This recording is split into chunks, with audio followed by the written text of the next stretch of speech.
Well, as we get closer and closer to NBA free agency 2021, the questions start to loom. Who's going to move? Any trades going to happen? All that good stuff. It's such an exciting time to be a basketball fan. Now, I don't expect a lot of major movement with the A-level caliber guys in our league.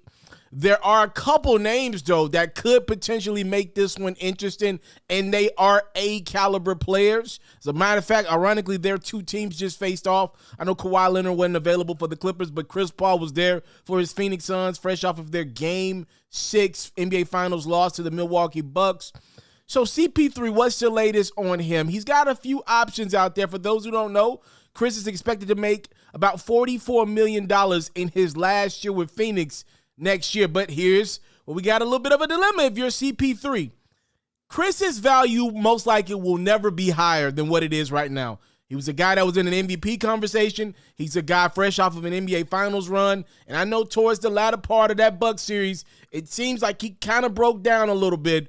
But all things considered, nobody had Phoenix Suns in the NBA Finals when this season started. So for Chris, your value will never be higher. And if it's for him, he's 36 years of age right now. More times than not, he's going to be looking for some long-term security while he's got the value on his side, while he's got leverage, right? And what do? You most likely, and this is my guess, if I'm in Chris Paul's camp, I'm guessing he's going to opt out. I know this sounds crazy. No one would have ever guessed a year or so ago Chris would have this type of option, right? But most likely Chris is going to opt out of that 1 year left on his deal. $44 million he'll be leaving on the table in favor of a longer, probably add 2 more years, which will likely get him close to the end of his career. He'll likely try to get maybe a 3-year deal around $100 million. It'll take the per year number down just a tad, but give him a little more long-term security, which, like I said, will likely get him to the end of his career. Now, here's another caveat to this one. The Phoenix Suns majority owner, Robert Sarver, is known to be a very cheap guy.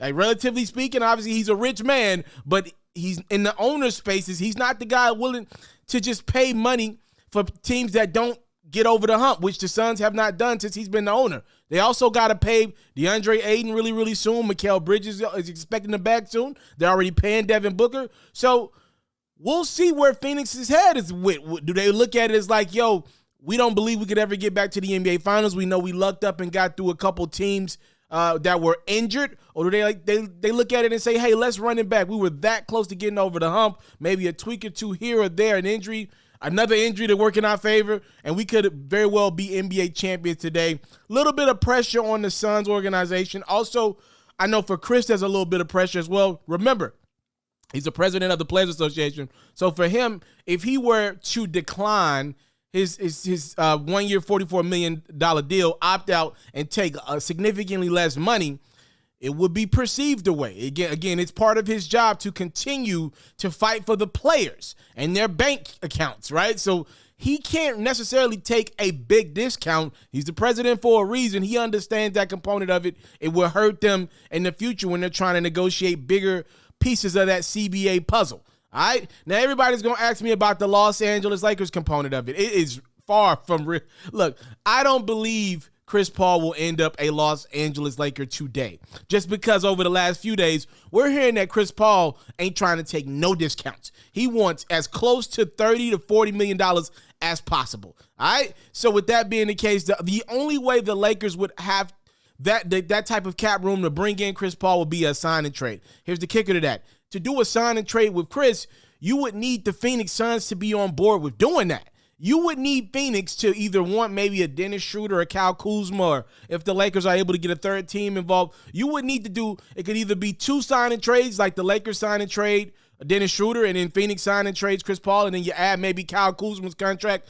and then Taylor Norton Tucker, just a young talent, and you ship that to Phoenix for the services of Chris Paul. If it's another team, maybe the Clippers or somebody could get involved as well. But again, you need big-time contracts to facilitate a sign and trade like that.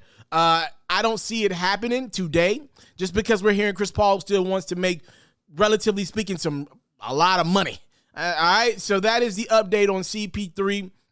When more comes in, I'll let you guys know. Keep in mind, though, if Chris wanted to be a part of the New York Knicks, if he just opted out of his deal, and became an unrestricted free agent, You know, the Knicks got the cap room to get it done with nothing. They don't need no signing trades, no nothing. They could just sign CP3 straight up and down for whatever number that he wanted. And to be honest with you, if he wants around $33 million a year for 3 years, the Knicks would still have some money to spend. I know they're expected to give Julius Randle a new deal really, really soon. But even then, the Knicks would still have just a little bit of money to get not a third star, but definitely a nice third piece to add to this nucleus that already got to the Eastern Conference playoffs last year.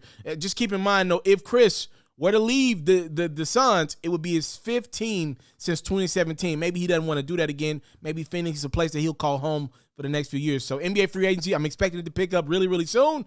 Rumors and everything all next week. Y'all let me know who y'all think Chris Paul will end up with. Or do you think he'll just stay with the Suns? Let me know. Comment box below. All right, I'm looking forward to seeing y'all all next week.